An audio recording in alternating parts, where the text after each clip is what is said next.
বিরোধী দলনেতা শুভেন্দু অধিকারীকে প্রাণে মারার চক্রান্ত চলছে।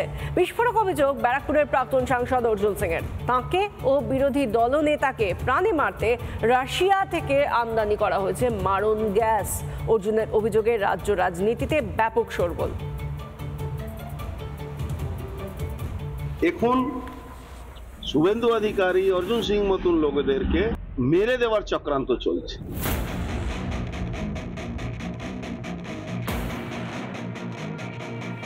দুর্নীতি মামলায় সিআইডির সমন। ভবানী ভবনের উদ্দেশ্যে রওনা দেওয়ার আগে বোমা ফাটালেন অর্জুন সিং।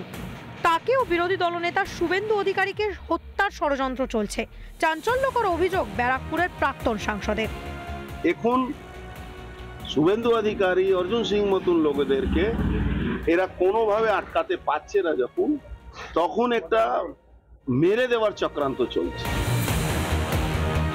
শুভেন্দু সমেত আরো কয়েকজন প্রথম সারির বিজেপি নেতৃত্বকে রাস্তা থেকে সরিয়ে ফেলার মারণ পরিকল্পনাও নাকি প্রস্তুত। কি সেই পরিকল্পনা, শুনুন অর্জুনের মুখেই। যেহেতু কোনো পাবলিক মিটিং বা মিছিলে সবসময় সেন্ট্রাল ফোর্সের ঘেরার মধ্যে আমরা থাকি, এমন কেমিক্যাল স্মাগল করে আনা হচ্ছে রাশিয়া থেকে। এরকম কেমিক্যাল আছে কি আপনার পাশে যদি স্প্রে করে দেওয়া যায় সে লোকটা মারা যায়। 2 মাস 3 মাস মধ্যে মাল্টি অর্গান ফেলিওর হয়। 6 মাসের মধ্যে আমার যদি কোনো মাল্টি অর্গান ফেলিওর হয় তার জন্য এই সরকার, এই মুখ্যমন্ত্রী, সিআইডি ডিপার্টমেন্ট দায়ী থাকে। 21 শতকের গুপ্ত হত্যায় বহুল প্রচলিত নার্ভ এজেন্ট বা নার্ভ গ্যাস বলা হয়ে থাকে। বিভিন্ন দেশের গুপ্তচরদের পছন্দের হাতিয়ার। কয়েক মিনিট থেকে কয়েক মাসেও মৃত্যু হতে পারে। উত্তর কোরিয়ার একনায়ক কিম জং উনের দাদা কিম জং নামের রহস্যজনক হত্যায় এই নার্ভ গ্যাসই ব্যবহার হয়েছিল বলে মনে করা হয়। রাশিয়ার বিরোধী দলনেতা অ্যালেক্সেই নাভালনিকেও 2020 সালে নার্ভ গ্যাস দিয়েই মারার চেষ্টা হয়। এতদিন আন্তর্জাতিক ক্ষেত্রেই যে শব্দ সীমাবদ্ধ ছিল, অর্জুনের অভিযোগের পর তা আমদানি হলো বঙ্গ রাজনীতিতেও। ফের প্রাসঙ্গিক হওয়ার মরিয়া চেষ্টায় ভিত্তিহীন অভিযোগ। অর্জুনকে পাল্টা কটাক্ষ তৃণমূলের। কি উত্তর দেবো আমার মাথায় আসছে না। ওর ভ্যালু তো আস্তে আস্তে কমছে এবং রাজনীতিতে শুভেন্দুর ভ্যালু আস্তে আস্তে কমছে। এগুলো নিজেদের ইম্পর্টেন্স বাড়াবার জন্য বলছে, এর মধ্যে কোনো ভিত্তি নেই। রাজনৈতিকভাবে কাউকে ফোন করে আমাকে জয়ী হতে হবে এরকম কোনো ভাবনা আমাদের মধ্যে নেই। তবে অর্জুন সিং যে সম্পূর্ণ নিরাপদে নেই তার প্রমাণ মিলেছিল দিন দুয়েক আগেই। একেবারে প্রাক্তন সাংসদের বাড়ির সামনেই বোমা বন্দুক সমেত হামলা চালায় দুষ্কৃতীরা। এতদিন শুধু চুরি দুর্নীতিতেই সিদ্ধহস্ত ছিল তৃণমূল নেতারা। এবার কি গুপ্ত হত্যাতেও হাত পাকানোর প্রস্তুতি চলছে শাসক দলের? রিপাবলিক বাংলা। দাদার মৃত্যুর বদলা নিতেই ভাটপাড়ায় তৃণমূল নেতাকে খুন। পুলিশ সূত্রে অন্তত তেমনটাই জানা যাচ্ছে। বুধবার তৃণমূল নেতা অশোক সাউ খুনের ঘটনায় বৃহস্পতিবার কৌসার আলী নামে স্থানীয় এক দুষ্কৃতীকে গ্রেফতার করেছে পুলিশ। তাকে 10 দিনের পুলিশ হেফাজতে পাঠিয়েছে আদালত।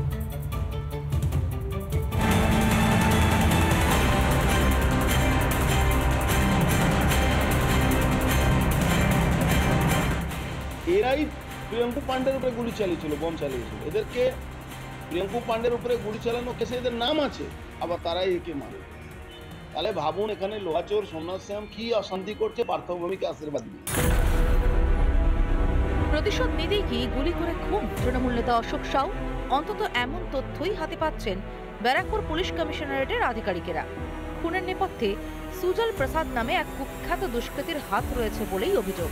2021 সালে এই জগদ্দল থানা এলাকায় অশোক প্রসাদ নামে এক ব্যক্তি পিটিয়ে খুন হয়।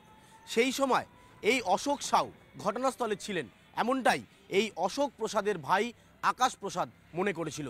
সেই কারণেই দাদার খুনের বদলা নিতে মরিয়া হয়ে উঠেছিল আকাশ। কিন্তু ঠিক কী কারণে খুন করা হলো অশোক সাউকে? পুলিশ সূত্রে জানা যাচ্ছে 2020 সালে গণপিটুনিতে মৃত্যু অশোক প্রসাদের। অশোক প্রসাদ সম্পর্কে আকাশ প্রসাদের দাদা। মাদক ব্যবসা চালানোর অভিযোগে গণপিটুনি। সেই সময় ঘটনাস্থলে উপস্থিত ছিল অশোক সাউ। সেই ঘটনার বদলা নিতেই খুনের পরিকল্পনা। 2021 সাল থেকেই আকাশ প্রসাদ ছক কষছিল কিভাবে অশোক সাউকে পৃথিবী থেকে সরিয়ে দেওয়া যায়। তৈরি করছিল টিম। 2023 সালে প্রথম টার্গেট হয় অশোক সাউ। সেই সময় অশোককে মারতে ব্যর্থ হয় আকাশ, কিন্তু প্ল্যান মাথার মধ্যে ছিল কিভাবে মারা হবে। এরপর পুলিশ গ্রেপ্তার করে এই আকাশ এবং তার অ্যাসোসিয়েটদের। এরপর তারা বেল পায়, কিন্তু বেল পাওয়ার পরও কার্যত মরিয়া হয়ে উঠেছিল আকাশ। 2024-এই টার্গেট ফুলফিল করবে এমন নিশ্চিত করে নিয়েছিল। আর সিনেমার কায়দায় কার্যত অশোক সাউকে পৃথিবী থেকে সরিয়ে দিল আকাশ প্রসাদ, আর দাদার বদলা নিল এমনটাই মনে করছে পুলিশ। অন্যদিকে তদন্তে নেমে পুলিশের দাবি আততায়ীরা প্রত্যেকেই কুখ্যাত সমাজ বিরোধী। তাদের বিরুদ্ধে একাধিক ধারায় মামলাও রয়েছে, কিন্তু এখানেও উঠে আসছে তৃণমূল কংগ্রেসের একাধিক ছোট বড় নেতার নাম। শাসক দলের একাংশের মদতেই অশোক সাউ খুনের নেপথ্যে থাকা অভিযুক্তরা ফুলে ফেপে উঠেছিল বলে অভিযোগ। ফলাফলের মধ্যে দিয়ে প্রমাণ হবে যে ভাটপাড়া সহ সমগ্র ব্যারাকপুর শিল্পাঞ্চল শান্তি চায়, সমস্ত ব্যারাকপুর শিল্পাঞ্চল মমতা ব্যানার্জির পাশে থেকে উন্নয়ন চায়, এবং যারা সন্ত্রাসকে হাতিয়ার করবে মানুষ তাদের যোগ্য জবাব দিয়ে দেবে। বৃহস্পতিবার অশোক সাউ খুনে কৌসার আলী নামে এক দুষ্কৃতীকে গ্রেফতার করেছে পুলিশ। কে এই কৌসার আলী? এলাকায় দুষ্কৃতী হিসেবেই পরিচিত কৌসার। পুলিশের খাতায় রয়েছে একাধিক অভিযোগ। এনডিপিএস আইনে গ্রেফতারও হয়েছিল কৌসার। 2 মাস আগেই জেল থেকে ছাড়া পায়। কৌসারকে সঙ্গে নিয়েই খুনের ছক সুজল আকাশদের। গত বছরও অশোক সাউয়ের ওপর হামলা হয়েছিল। অভিযোগ উঠেছিল বিজেপি কর্মী অশোকের বিরুদ্ধে। কিছুদিন পরেই খুন হন অশোক প্রসাদ। এবার অভিযোগ ওঠে তৃণমূলের বিরুদ্ধে। গত বছর ডিসেম্বরে খুন করা হয় অশোক খুনের অন্যতম সাক্ষী বিকিকে। ফলে রাজনীতির আড়ালে ভাটপাড়ায় যে দীর্ঘদিন ধরেই গ্যাংওয়ার চলছে তা বোঝাই যায়। কিন্তু পুলিশ প্রশাসন কি করছে? এই গ্যাংওয়ারকে থামাতে পারে না পুলিশ, নাকি থামাতে চায় না ব্যারাকপুর কমিশনারেট? ভাটপাড়া থেকে অনুপম পাত্রের রিপোর্ট, রিপাবলিক বাংলা। ভাটপাড়া তৃণমূল নেতা অশোক সাউকে খুনের ঘটনা হার মানাবে যে কোনো থ্রিলার ওয়েব সিরিজকে। চায়ের দোকানের ভিড় ঠেলে ঠান্ডা মাথায় অশোককে প্রথমে গুলি, তারপর বোমা মেরে পালায় দুষ্কৃতীরা। খুনের হার হিম বর্ণনা দিলেন চায়ের দোকানে থাকা এক প্রত্যক্ষদর্শী।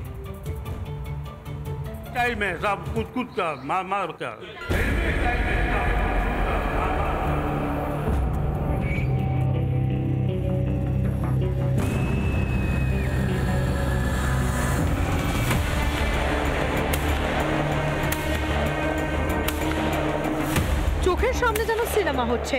বুধবার তৃণমূল নেতা খুনের বিবরণ দিতে গিয়ে এমনটাই বললেন প্রত্যক্ষদর্শী যোগেন্দ্র পাসওয়ান। চোখের সামনে একজনকে রক্তাক্ত অবস্থায় মাটিতে লুটিয়ে পড়তে দেখেন ভাটপাড়ার 12 নম্বর ওয়ার্ডের বাসিন্দা যোগেন্দ্র পাসওয়ান। শুনুন সেই হাড় হিম করা ঘটনার বর্ণনা। हम लोग बैठे थे, पीछे से आके गोली मारा। कितना आदमी है? 10-12 आदमी। 10-12, हाँ। तो चाय दुकान के बगल में जो गली है, उसी गली से घुसा, आया कर चलाइए दिया गोली। सबके साथ आर्म्स था? हाँ, सबके साथ। চায়ের দোকানের পাশে দুটো গলি ঘিরে ফেলে দুষ্কৃতীরা। দুষ্কৃতীর সংখ্যা ছিল 10 থেকে 12।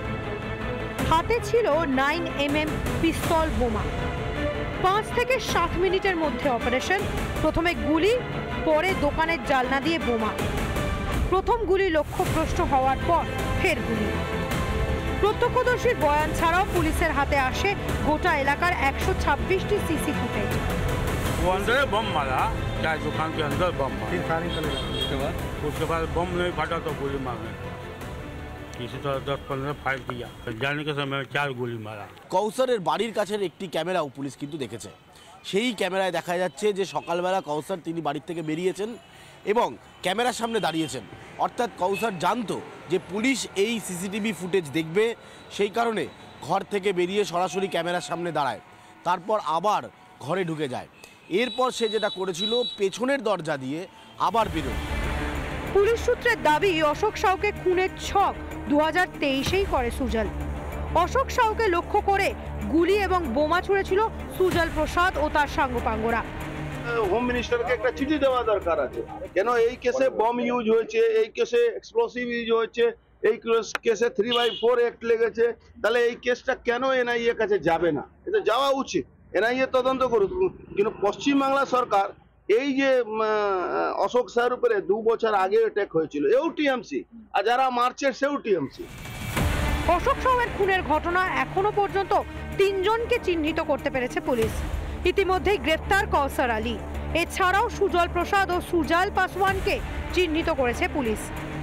কিন্তু এখানেই পুলিশের তরফ থেকে যেটা জানানো হচ্ছে যে এই গোটা ঘটনায় কৌসারের মুভমেন্ট আরও একটি সিসিটিভিতে পাওয়া গিয়েছে, আর সেখান থেকে পুলিশ নিশ্চিত হয়েছে যে এই ব্যক্তি তিনি এই বাড়ির পেছন থেকে বেরিয়ে এইখানে এসে গোটা ঘটনাটি ঘটিয়ে আবার বাড়িতে গিয়ে প্রবেশ করেছে।